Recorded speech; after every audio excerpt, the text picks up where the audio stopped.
Hi, I'm Paul Germain. Welcome to another session of Smart Boating. As you know, if you've watched the show before, we cover a wide variety of topics from marine insurance to hurricane protection. And the general idea is to provide you with some information that will help you make better, smarter decisions and have more fun on the water. Today's show is right up that alley where we're going to talk about the latest in marine electronics. And we're here with Jason Morin, who's the manager of West Marine's Braintree branch. Welcome. Hi, Paul. Thank you. Good to see you this morning. We got a really cool show. But before we get into it, can you share a little bit about your boating background and your background on marine electronics? Absolutely. I've been boating since I was very young. Got my boating safety license when I was only 11 years old. Wow. Beat out most of the class, which is pretty cool. All right. I started marine electronics when I joined West Marine actually in 2009 out of college, or in college. And I learned through vendor reps, training. I took some vendor courses, and I did online learning myself, learned through trial and error. Right. I did my own install on a chart plotter combo, fish finder combo on my own boat, and helped a buddy install his. So, excellent. Yeah. Well, you've got just the right background for this show. So why don't we get right into it? Sounds great. Okay. Well, Jason, you know, this field of marine electronics is huge and growing all the time. Yes, very much so. So we can't really cover everything. It's not an all-inclusive show. Right. But we can cover some of the more important elements that will help boaters decide what they might want to do in this area. Yeah. And I think an important point that I want to make is that we're not here selling anything today. We're not selling a particular line or a particular model. Right. What we're doing is trying to help people understand what's available so they can make the best choice for themselves. Absolutely. Right? So with that in mind, what do you suggest to people when they begin starting to look for electronics for their boat? Well, it's really important to understand the application of the purchaser, the boater, and what kind of boat they have, what kind of space they have to put it, what kind of engine they have. These are all kind of questions I would try to get the answers on before we begin, just to help narrow it down so we get you in the right spot in the beginning. So usage could be one aspect of usage could be somebody using something very occasionally, once a month, a couple times a year. Right. Or the reverse could be someone doing deep canyon fishing. They're going dawn, dusk conditions, limited visibility, going long distance, that sort of thing, right? Yep, absolutely. So big difference in the needs of those two parties, right? Those That's applications what you ask those questions want different units for sure. Right. How about screen size? Is that something important that you introduce early into the decision-making process? Yeah, so I mean, I always recommend, get the biggest screen that fits into both your boat, your budget, because, you want to be able to see it well. Yes. And, with a lot of different conditions out there, it makes a big difference to have a bigger screen. Right. You start splitting the screen, you get smaller portions for each one. Good point. Yeah, good point. How about the interfaces? I know my phone, of course, is touch screen, like most phones. Yeah. Electronics, some of them have buttons and some of them don't, right? Yeah. So I think there's a place for all of them, and for sure. There's touchscreen, there's buttons, there's hybrid where you have both. Right. And they have specially calibrated screens that work well even in wet conditions. So touchscreen, don't be afraid of it. Okay. Consider it for sure. Right. Certainly what we're used to on our phones, so it's going to come natural to you when you're using it on your boat. Okay. Well, let's take a look at the kind of the entry level. I think you've got a couple of fish finders on the shelf here. Can you guide us through maybe a brief demo on one as you kind of explain what's going on? Absolutely. Paul, so this is the Garmin Striker series. It's just a fish finder. It does have a GPS antenna built in, which is kind of cool. So it gives you your position data, your speed. It's going to give you temperature, depth, show you where your fish potentially could be, or is, I should say, underneath the boat. That sounds like a lot of good features. So this is your traditional chirp sonar. Your fish arcs, it's set where its arcs are fish right now. You can also set it to little fish symbols. Okay. It shows your depth, temperature, voltage, time of day, all sorts of good stuff. Wow. You can make a waypoint. So you land a fish, mark that waypoint. So really cool stuff there. One cool feature a lot of people don't know about that can be useful depending on what type of fishing you're doing is something called bottom lock. Bottom lock, okay. So bottom lock, you hit the menu button here. You go to your zoom feature. Okay. And there's something called bottom lock. Okay. And I guess that obviously takes a picture close to the bottom. In a sense, yes. So it lets you hone in on, say, the bottom 10 feet. Okay. If that's the type of fishing you're doing. Yes. Bottom fishing, your sea bass fishing, whatever it might be. Yes. And it lets you just hide all the other stuff that you're not really looking at. Not really. So it helps you really of focus course. in on what you want to. Wow. So, That's a nice feature. it's handy, yeah. Very nice. Well, Jason, when you talk about electronics, you have basic fish finder units, which are typically fairly small in terms of screen size, and then you can hop up into kind of the mid-range, and a lot of manufacturers have pretty solid offerings in that range, including one that we're looking at right now, Garmin. Can you give us a little background on Garmin and maybe some of the features that people like about these particular units? Absolutely. Garmin is kind of known for their user-friendliness.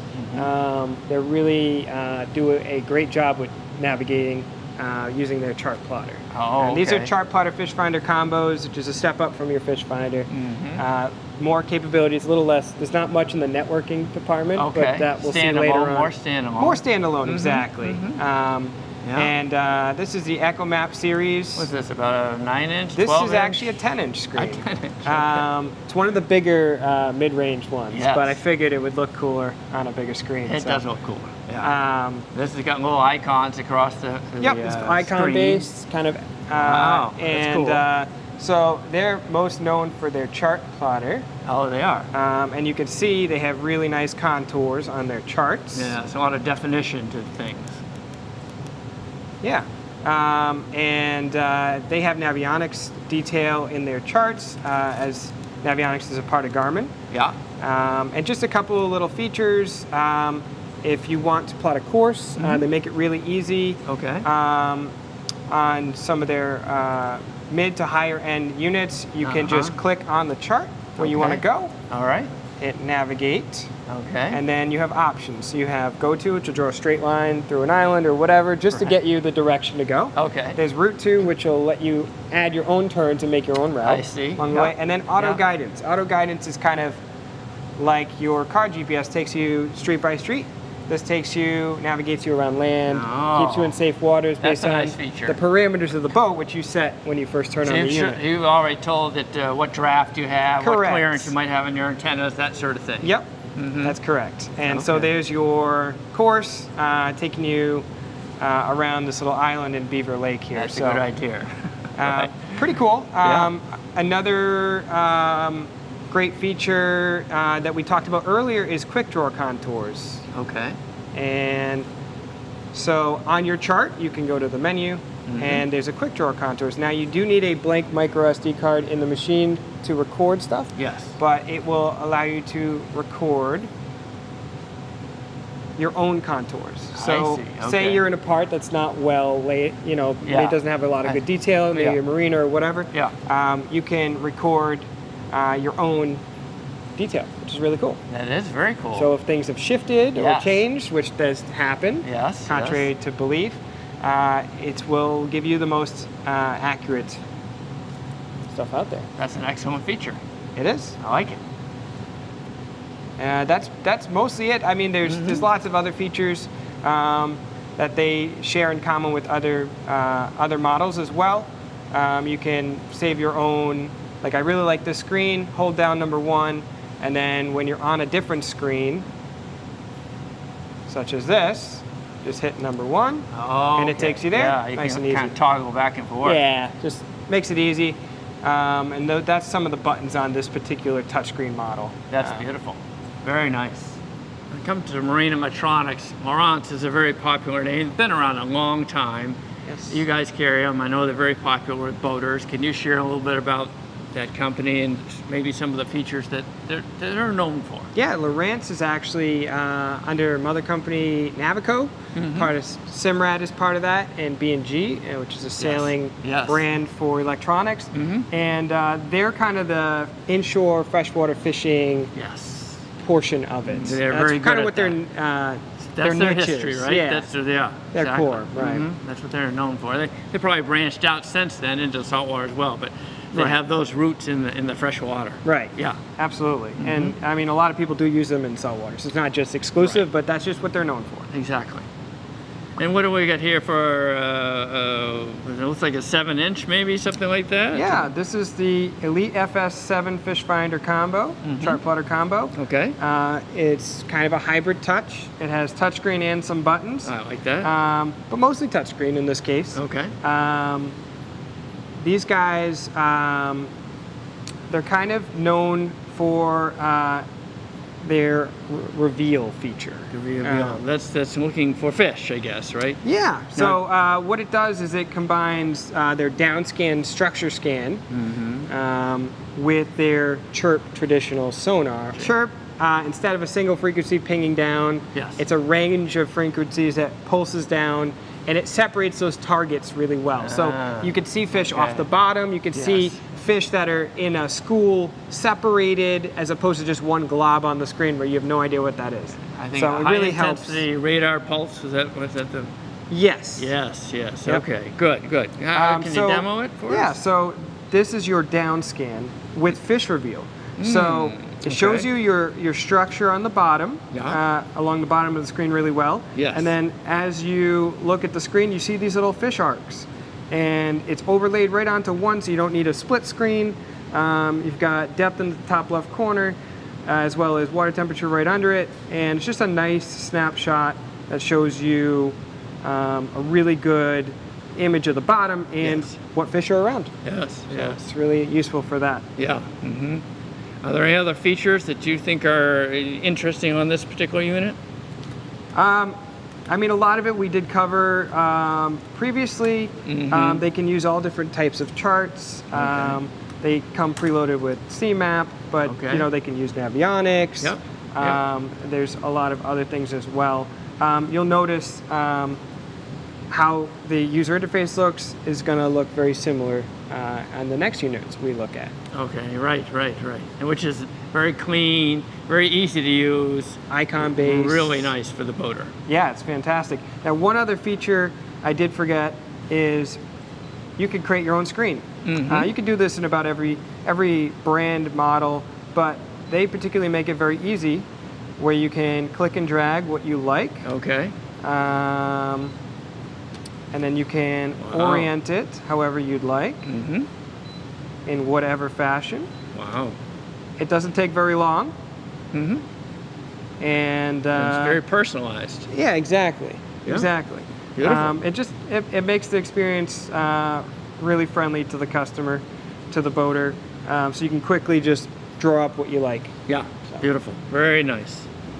Simrad is a very well-recognized manufacturer of quality electronics, and I think they merged with another company recently. Can you tell us a little bit about that and what you've got here to show us today in terms of the electronics Simrad produces?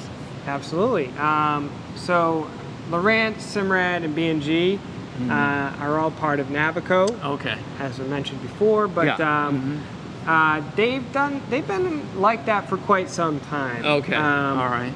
But yeah, you'll notice, you know, their user interface look very similar.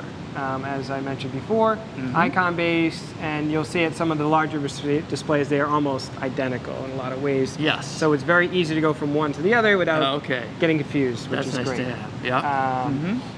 So What would be something we could demo on this machine? one of the most noteworthy things, this is their kind of entry level Simrad, boy. and they have something called a Solar Max display. Okay. It's a very high quality display that really helps with glare, and it's really good even with polarized sunglasses. You don't lose the screen at sharper angles. Oh, nice to have. That's a nice feature. So this is not touchscreen. Okay. So it's buttons and knobs. What I like about it for a button machine is the knob just really helps you navigate quickly through the display Yes. to get where you need to go. Yes. You can see things like tides and currents right at your fingertips. So if you want to know when slack tide is, That's so nice you're to not, have. so you know when to eat lunch Yep. or whatever, you can do that.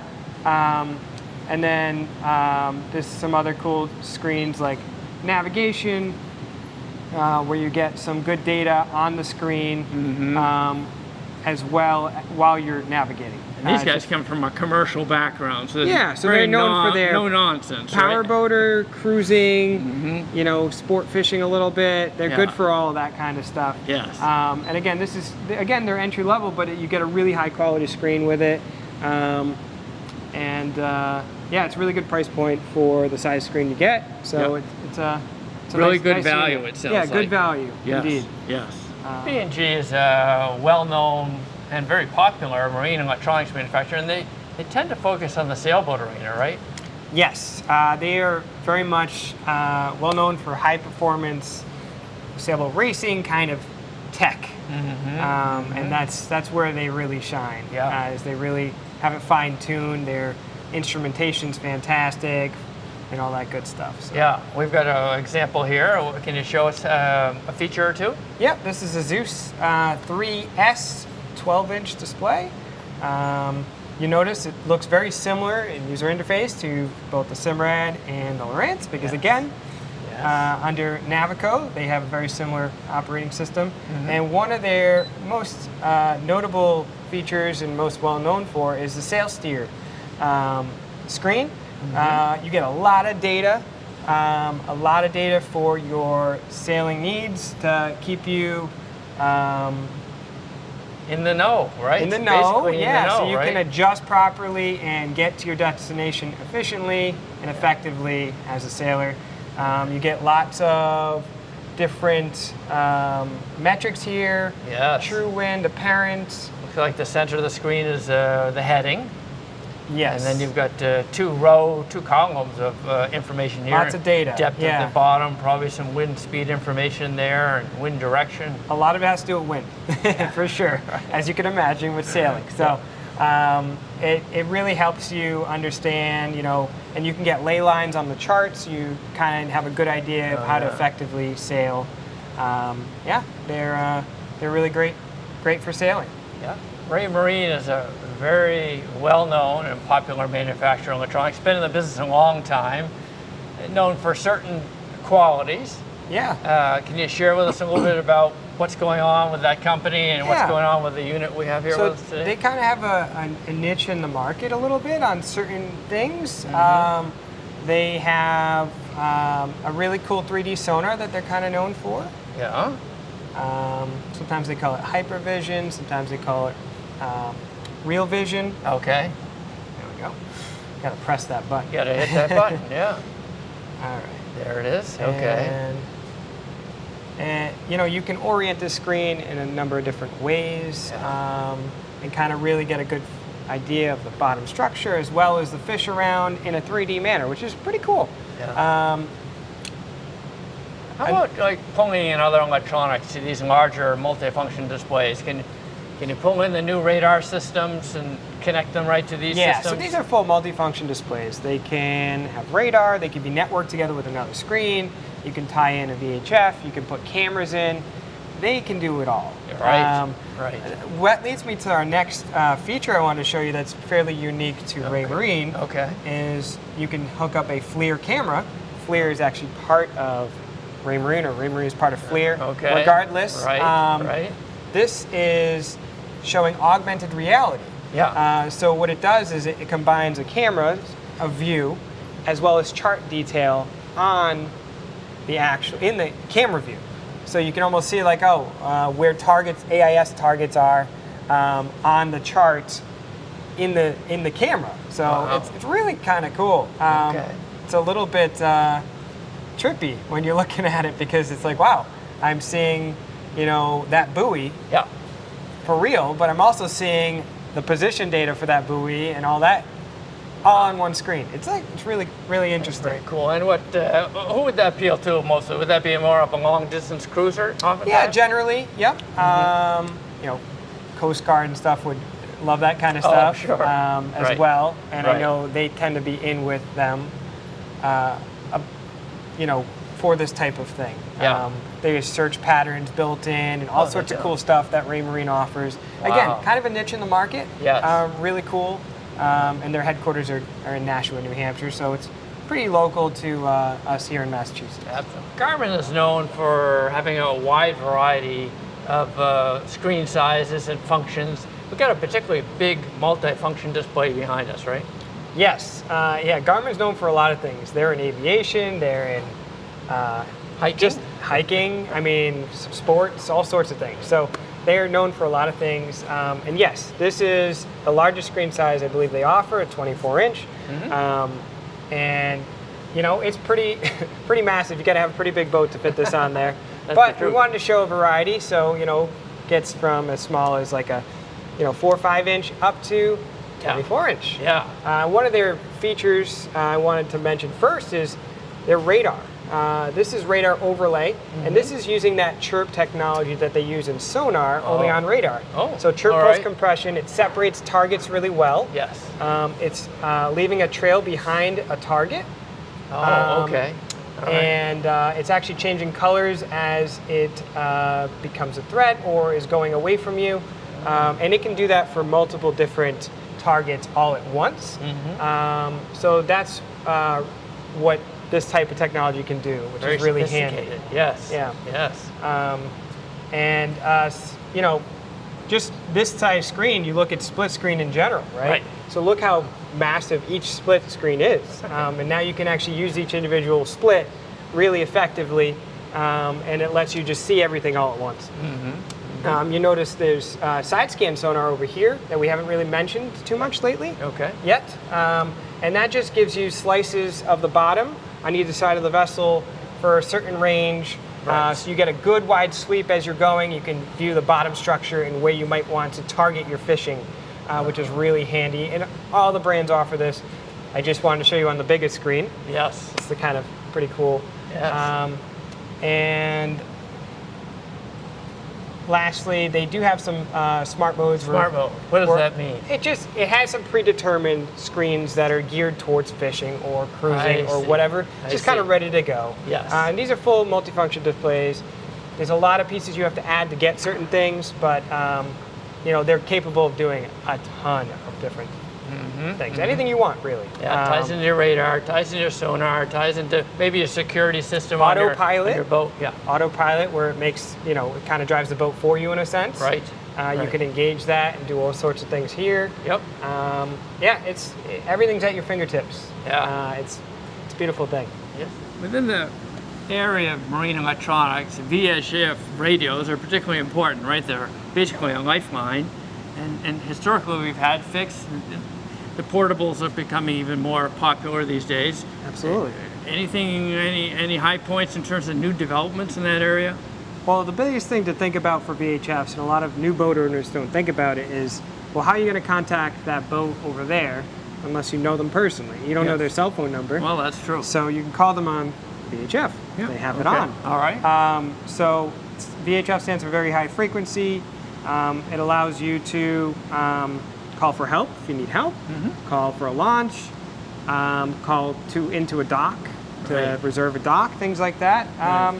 Very, very handy tool, very underrated for sure. Yeah, when I think about VHFs, particularly today, I think about DSC functionality. Can you explain that to people? It's pretty much a standard feature on most fixed units these days, right? Yes. A number of years back, they added digital selective calling as a requirement for your fixed mount radios. That's this distress button here. Yes. And it allows you to call directly to one vessel if you know their MMSI number. Right. Or it allows you to, you know, put a distress signal out so people know who you are, where you are, potentially, and that you're in trouble. Yeah, it gives them a lot of information quickly, right? You don't have to be on the phone, the radio, trying to help people understand exactly where you are, who you are. Right. It's automatic. Boom, hit the button, goes up to the satellites, Correct. goes to the Coast Guard. In a panicky situation, you know, maybe the boat's sinking or whatever, yeah, it's nice to press one button It's and a not really have good to thing, tell yeah. them where you are. And Exactly. Get I'm on. near a rock Yeah. that I just hit. Yeah, that's not good enough. Okay. No. Now the portables, I've got a little portable here. Seems to me some of the new developments there are the floating capability. Yep. So a lot of them float. Some of them turn on when they go into the water. Into water, yeah. And strobe or light up. Yep. Some of them have DSC built in, so you have that Nice. distress button. Nice. Now, the biggest distinction between floating, a handheld and a fixed Yeah. mount Yeah. is you get 25 watts of power for a fixed mount. Right. So you get more range with a bigger antenna. Yeah. But you're relying on the boat's battery and Yes. its electrical system. Yes. Your handheld, you've got, you know, its own battery source. Right. But you get pretty much line of sight range, Yeah. give or take. About 5 miles or so, right? Yeah, it depends on there's a lot of obviously situations. Variables, yeah. Variables, exactly. So you'd use them in tandem, right? Wouldn't be either or? Yeah, sometimes you use that as a backup. Way to fix 'em contact up, your yeah. own vessel. I Right. mean, there's different things you can do. But Right. they're both super handy, and I recommend both. Jason, it's hard to believe, but we're out of time for the show today, and we got to wrap it up. We've covered a lot of ground, particularly with regard to fish finders and chart plotters and these different electronics that really help you in so many ways. Is there anything else you'd like to add before we wrap the show up today? I mean, it's a lot of information, and you know, just take it slow, figure out what you like, and talk to an expert. You come to West Marine, talk to your electronics expert. You can go on the website, westmarine.com. You go to a vendor's website, and just get a good basis point. See what you like, see what makes sense, see what fits in your boat, and go from there. That makes sense. Good. Well, thank you. Thank you very much. And thank you, Smart Boating viewers, for joining us. If you have comments or questions or just want to see another show, visit us on our site, smartboatingus.com. Thank you.